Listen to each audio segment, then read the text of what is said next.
देखिए, हमारे पास 2 एग्ज़ाम्पल हैं। ये पहला एग्ज़ाम्पल हम आपको दिखा रहे हैं कि हमें यहाँ पे हमने यहाँ पे सैलरी लिखी हुई है और हम इन सभी का 8% निकालना चाहते हैं, सभी का 8% निकालना चाहते हैं। तो हमें क्या करना होगा, फ़ॉर्मूला लगाना होगा यहाँ पे इक्वल टू, अगर हम ये वाले सेल का नाम लिख दें और मल्टीप्लाई का साइन लगा दें और 8% लिख दें यहाँ पे हम, और एंटर बटन प्रेस कर देते हैं, तो क्या होगा, A2 सेल में जो भी वैल्यू होगी उसका ये 8% हमको निकाल के दे देगा। ये इसने हमें 8% दे दिया। और अगर हम दूसरे का फिर इसी तरीके से निकालें, तो मुझे बारी-बारी सबका निकालने में बहुत टाइम लगेगा। तो मुझे क्या करना होगा, अगर हम यहाँ पे फ़ॉर्मूला लगाते भी हैं, तो मुझे क्या फ़ॉर्मूला लगाना होगा? मुझे फ़ॉर्मूला लगाना होगा इक्वल टू, और यहाँ पे लिखना होगा A3 इंटू 8%। यहाँ पे निकालना होगा तो A4 इंटू 8%। यहाँ पे निकालना होगा तो A5 इंटू 8%। तो हर जगह पे क्या हो रहा है, सेल का नाम देखिए ऑटोमेटिक बदलता चला जा रहा है। तो मेरे रिलेटिव वाले सेल में क्या होता है, ऑटोमेटिक सेल का नाम चेंज होता रहता है। ऑटोमेटिक हमारे सेल का नाम चेंज होता रहता है, वो खुद ही चेंज करता रहता है। सेल के नाम में क्या चेंज करता है, केवल और केवल रो का नंबर। तो मुझे भी तो रो का ही नंबर चेंज करना है। यहाँ पे मुझे चाहिए A2, यहाँ पे मुझे चाहिए A3, यहाँ मुझे चाहिए A4। ये काम मेरा रिलेटिव करेगा। तो ये हम फॉर्मूला को पकड़ते हैं और हम कॉपी कर देते हैं। तो कॉपी करने के तरीके हैं कि आप यहाँ से कॉपी कर लो और सबको सेलेक्ट करके पेस्ट कर दो, या दूसरा तरीका है, आप इसे ड्रैग कर दो, पकड़ के खींच दो यहाँ से यहाँ तक, और या तो फिर इस पर आप डबल क्लिक कर दो। तो हम डबल क्लिक करते हैं। जैसे मैंने डबल क्लिक किया, ये देखिए सब में ऑटोमेटिक सबका वो 8% निकाल दिया। अगर आप देखना चाहते हैं कि सब में क्या क्या फॉर्मूला आया हुआ है, तो हम लोगों के पास एक तरीका होता है, फॉर्मूला वाले टैब पे क्लिक करना है और यहाँ पे जा करके आपको यहाँ से शो फॉर्मूला पे क्लिक कर देना है। इसका शॉर्टकट होता है, कंट्रोल के साथ ही टिल्ड का साइन होता है। आप चाहे तो इसको यूज़ कर सकते हैं। तो हम लोग यहाँ पे क्लिक कर देते हैं। ये देखिए सब फॉर्मूला आ गया है। तो सभी का A2 का 8%, A3 का 8%, देखिए उसने हर जगह पे अपने सेल का नाम ही चेंज किया हुआ है। ठीक है, फिर से हम यहाँ पे क्लिक कर देते हैं। एक और मेरे पास देखिए, ये मेरा सॉल्व हो गया। एक और मेरे पास एक एग्जांपल है। हम क्या चाहते हैं कि यहाँ पे बोनस हम लिखना चाहते हैं 1000, जैसे मैंने बोनस लिख दिया। तो हम चाहते हैं कि हम जो भी अमाउंट यहाँ पे टाइप करें वो सारे अमाउंट यहाँ पे आ जाए।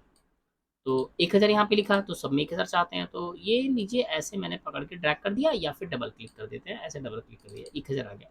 लेकिन कंडीशन ये भी है कि हम चाहते हैं कि अगर यहाँ पे बाद में वैल्यू चेंज करें और एंटर बटन प्रेस करें तो बाकी में भी चेंज हो जाए, बार बार आपको ऐसे करना पड़ेगा।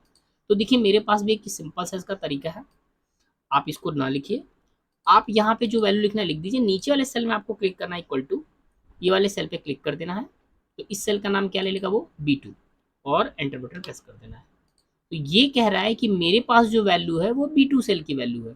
और अगर हम इसको डबल क्लिक कर दें या पकड़ के हम यहाँ से खींच दें, तो सारे सेल अपने जस्ट पहले वाले को इंडिकेट करेंगे। जैसे ये कर रहा होगा कि मेरे पास वैल्यू है B9 का, B9 कह रहा है मेरे पास वैल्यू है 8 का, A8 कहता है मेरे पास वैल्यू है B7 का, B7 कहता है मेरे पास B6 का, B5 का, B4 का, B3 का, और ये कहता है मेरे पास जो वैल्यू है वो है B2 का।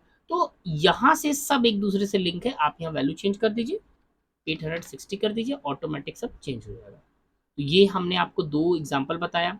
एक और एग्ज़ाम्पल अगर चाहे तो आप कर सकते हैं, वो सबसे सिंपल एग्ज़ाम्पल है। जैसे मान के चलिए कि 2 सेल में वैल्यू आपने लिखी हुई है, 2 या 3 सेल में आपने वैल्यू लिखी हुई है।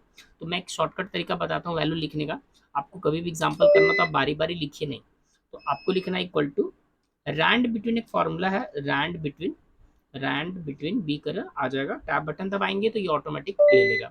और उसके बाद हमें यहाँ पे मिनिमम वैल्यू टाइप करनी है, तो जैसे मैंने 25,000 टाइप कर दिया, फिर कॉमा करके मैक्सिमम वैल्यू टाइप कर दिए 35,000, और ब्रैकेट बंद करके सब में वैल्यू चाहिए तो control shift enter button, control के साथ एंटर बटन प्रेस कर देना आपको।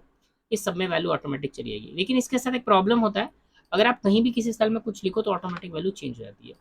तो आप नहीं चाहते कि बार बार वैल्यू चेंज हो, तो आप इसको कर लीजिए एक बार कॉपी, और कॉपी करके और फिर यहाँ पे ड्रॉप डाउन पे क्लिक करिएगा, पेस्ट के ड्रॉप डाउन पे क्लिक करिएगा और यहाँ से वैल्यू पे क्लिक कर दीजिएगा। अब ये वैल्यू कभी चेंज नहीं होगी। अब आपको मुझे देखिए इन सभी को टोटल करना है यहाँ पे, तो एक फॉर्मूला लगा देते हैं इक्वल टू ये वाला सेल प्लस ये वाला सेल और प्लस ये वाला सेल, एंटर बटन प्रेस कर दिया। आप क्या चाहते हैं, आप चाहते हैं कि अगर मैं इसको ड्रैग कर दूं तो इन तीनों का टोटल यहाँ पे आ जाए। तो यही तो हम बार बार पढ़ रहे हैं कि रिलेटिव यही करता ही है कि अगर यहाँ पे फॉर्मूला है A1 B1 C1, तो जब ये 1 रो में है तो 1 लिखा हुआ है, जब 2 में आएगा तो ऑटोमेटिक 2 हो जाएगा, सारी जगह पे 2 हो जाएगा। कॉलम का नाम चेंज नहीं होगा लेकिन रो के नंबर चेंज आएंगे। तो देखिए हम लोग यहाँ पे पकड़ के खींच देते हैं। यहाँ पे क्या आना चाहिए, यहाँ पे आना चाहिए सब में A7, B7 और C7, देखिए A7, B7 और C7 आया हुआ है। ठीक है, तो आप इस तरीके से रिलेटिव के एग्जाम्पल सर्च कर लीजिए। हम आपको नेक्स्ट क्लास में बताएंगे क्या कहते हैं उसको, अब्सोल्यूट के बारे में और मिक्स के बारे में बताएंगे।